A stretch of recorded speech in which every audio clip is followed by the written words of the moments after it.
ख़बर अवां सां शेयर कंदासीं गंबट मां, जिते गिम्स अस्पताल में निगरान वॾे वज़ीर मक़बूल बाक़िर जी सदारत हेठि अहम इजलास थियो आहे। अवां खे ॿुधायूं पिया त डॉक्टर रहीम बख्श भट्टी, हसन नक़वी, सेक्रेटरी सिहत मंसूर रिज़वी ऐं ॿियनि बि शिरकत कई आहे। इजलास दौरान निगरान वॾे वज़ीर खे गिम्स बाबति ब्रीफिंग ॾिनी वई आहे। ख़बर अवां खे ॾियूं पिया गंबट मां गिम्स अस्पताल में निगरान वॾे वज़ीर मक़बूल बाक़िर जी सदारत हेठि इजलास थियो आहे। डॉक्टर रहीम बख्श भट्टी, हसन नक़वी, सेक्रेटरी सिहत मंसूर रिज़वी ऐं ॿियनि शिरकत कई आहे। इजलास दौरान निगरान वॾे वज़ीर खे गिम्स बाबति ब्रीफिंग ॾिनी वई। तफ़सील मालूम कंदासीं। लाइन ते मौजूद आहे ज़ाहिद ॼामणो। जी ज़ाहिद, अपडेट कजो।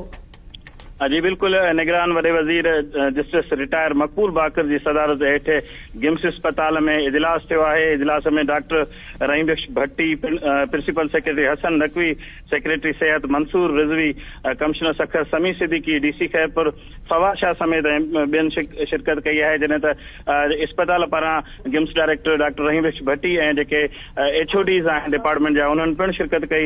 इजलास में डॉक्टर रहीम बख्श भट्टी जेको आहे ॼाण ॾिनी वॾे वज़ीर खे त गिम्स हर साल जेको आहे 2 अरब रुपए जे घाटे में वञी रही आहे, जंहिंजे करे गिम्स जी बजट वधाई वञे। हुन ॿुधायो त हर साल 4000 एंडोस्कोपी ऑपरेशन कया वञनि था। इजलास खां अॻु में वॾे वज़ीर जेको आहे अस्पताल जे मुख़्तलिफ़ जेको यूनिट्स जो दौरो कयो, डे केयर यूनिट जो उन दौरो कयो, किडनी सेंटर जो दौरो बि कयो।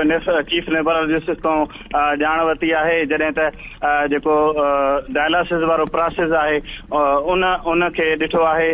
जॾहिं त होॾे जेके थिल्समा जा मरीज़ दाख़िल हुया बोन मेरो ट्रांसप्लांट में, उन्हनि जी पिणु इयादत कई आहे। जी ज़ाहिद ॼामणो, तफ़सील ॿुधाइण लाइ महिरबानी।